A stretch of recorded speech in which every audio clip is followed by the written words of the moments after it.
ಮಹಿಳೆಯರಿಗೆ ವಿತರಿಸಬೇಕಾದಂತಹ ಸ್ಯಾನಿಟರಿ ಪ್ಯಾಡನ್ನು ಲಕ್ಷಾಂತರ ಸ್ಯಾನಿಟರಿ ಪ್ಯಾಡ್ಗಳನ್ನ ಸುಟ್ಟಂತಹ ಪ್ರಕರಣ ಪಬ್ಲಿಕ್ ಟಿವಿ ಇದರ ಬಗ್ಗೆ ವರದಿಯನ್ನು ಪ್ರಸಾರ ಮಾಡಿತ್ತು. ಈಗ ಫರ್ಹತಾಬಾದ್ PHC ವೈದ್ಯಾಧಿಕಾರಿಗೆ ನೋಟಿಸ್ ಜಾರಿ ಮಾಡಲಾಗಿದೆ.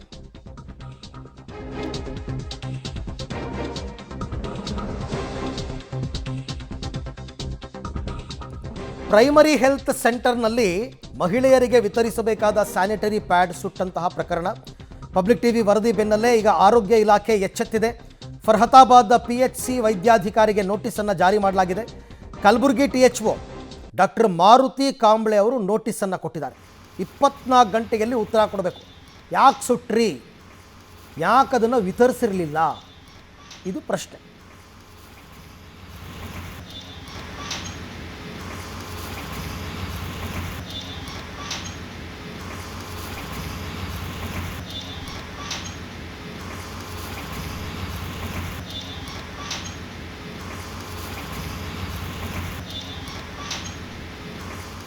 ಕಲಬುರಗಿಯ ಫರ್ಹತಾಬಾದ್ PHC ಕಟ್ಟಡದಲ್ಲಿ ಏನಂದರೆ ಲಕ್ಷಾಂತರ ಸ್ಯಾನಿಟೈಸರ್ ಪ್ಯಾಡ್ಗಳು ಏನಂದರೆ ವೇಸ್ಟ್ ಆಗಿರೋದು ಈಗಾಗಲೇ ಪಬ್ಲಿಕ್ ಟಿವಿಯಲ್ಲಿ ವರದಿ ಕೂಡ ಪ್ರಸಾರ ಮಾಡಿತ್ತು. ಈಗ ಇದ್ರ ಬಗ್ಗೆ ಮಾತಾಡೋದಕ್ಕೆ ಇಲ್ಲಿನ ಕಲಬುರಗಿ THO ಆದಂತಹ ಕಾಂಬ್ಳೆ ಸರ್ ಇದ್ದಾರೆ.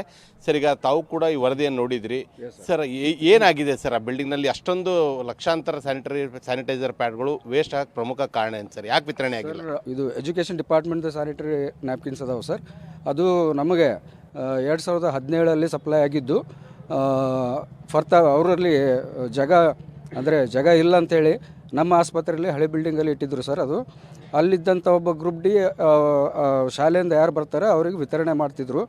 ಅಲ್ಲಿಂದ ಅವನು ಆಕಸ್ಮಿಕವಾಗಿ ಸಾವು ಒಪ್ಪಿದ್ದಕ್ಕಾಗಿ ಅಲ್ಲಿಂದ ವಿತರಣೆ ಮಾಡೋಕ್ಕಾಗಿಲ್ಲ. ನಾನು 2-3 ಸರ್ತಿ ನಾನು ಇನ್ಸ್ಟ್ರಕ್ಷನ್ಸ್ ಕೊಟ್ಟರು ಕೂಡ ಮೆಡಿಕಲ್ ಆಫೀಸರ್ಸು ಅವರು ಅಷ್ಟೊಂದು ಕಾಳಜಿ ತೊಗೊಂಡಿಲ್ಲ.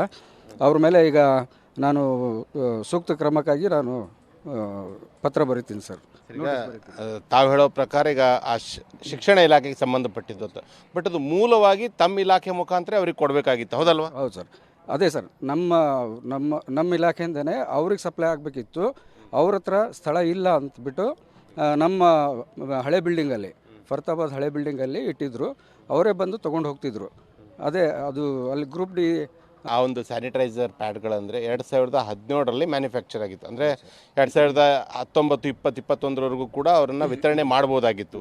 ಈಗ ಅಲ್ಲಿಂದ ಇಲ್ಲಿವರೆಗೂ ಕೂಡ ಬಂದಂಥ ಬಹುತೇಕ ಎಲ್ಲ ಅಧಿಕಾರಿಗಳು ಇದರಲ್ಲಿ ಎಡವಿದ್ದಾರೆ. ಸೊ 17ರಿಂದ ಇಲ್ಲಿವರೆಗೂ 2025 ಕೂಡ ಬಂದಂಥ ಎಲ್ಲ ಅಧಿಕಾರಿಗಳ ಒಂದು ವಿರುದ್ಧ ಶಿಸ್ತು ಕ್ರಮಕ್ಕೆ ಏನಾದರೂ ಮುಂದಾಗ್ತೀರಾ ಹೇಗೆ ಅಂತ? ಮಾಡ್ತೀವಿ ಸರ್. ಶಿಸ್ತಿನ ಕ್ರಮಕ್ಕಾಗಿ ಮೆಡಿಕಲ್ ಆಫೀಸರ್ ಒಬ್ಬರು ಆಯುಷ್ ಡಾಕ್ಟರ್ ಇದ್ದಾರೆ, ಅವ್ರ ಮೇಲೆ ನಾವು ಒಂದು ಶಿಸ್ತಿನ ಕ್ರಮ ನೋಟಿಸ್ ಜಾರಿ ಮಾಡ್ತೀವಿ ಸರ್. ಅದೇ ನಾನು DHS ಅವರಿಗೆ ನಾನು ಶಿಸ್ತಿನ ಕ್ರಮಕ್ಕೋಸ್ಕರ ಪತ್ರ ಬರೀತೀನಿ ಸರ್. Thank you sir.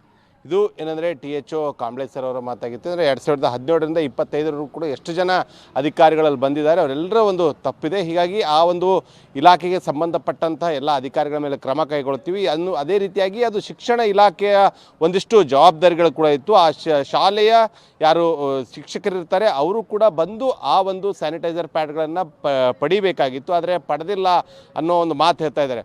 ಒಟ್ಟಿನಲ್ಲಿ ಕಲಬುರಗಿಯಲ್ಲಿ ಒಂದು ಕಡೆ ಆರೋಗ್ಯ ಇಲಾಖೆಯ ಅಧಿಕಾರಿಗಳು ಎಡವಟ್ಟು ಮಾಡಿದ್ರೆ, ಇನ್ನೊಂದು ಕಡೆ ಆ ಒಂದು ಸ್ಯಾನಿಟೈಸರ್ ಪ್ಯಾಡ್ಗಳನ್ನು ಸಮರ್ಪಕವಾಗಿ ವಿತರಣೆ ಮಾಡಬೇಕಾದಂಥ ಕೆಲಸ ಅಲ್ಲಿರುವಂಥ ಶಾಲಾ ಶಿಕ್ಷಣ ಮಂಡಳಿ ಮತ್ತು ಅಲ್ಲಿಂದ ಒಂದು ಹೆಡ್ ಮಾಸ್ಟರ್ ಅವರ ಕೆಲಸ ಆಗಿತ್ತು. ಅವರು ಕೂಡ ಇದರಲ್ಲಿ ಎಡವಿರೋದು ಈಗ ಸ್ಪಷ್ಟವಾಗಿ ಗೊತ್ತಾಗ್ತಾ ಇದೆ.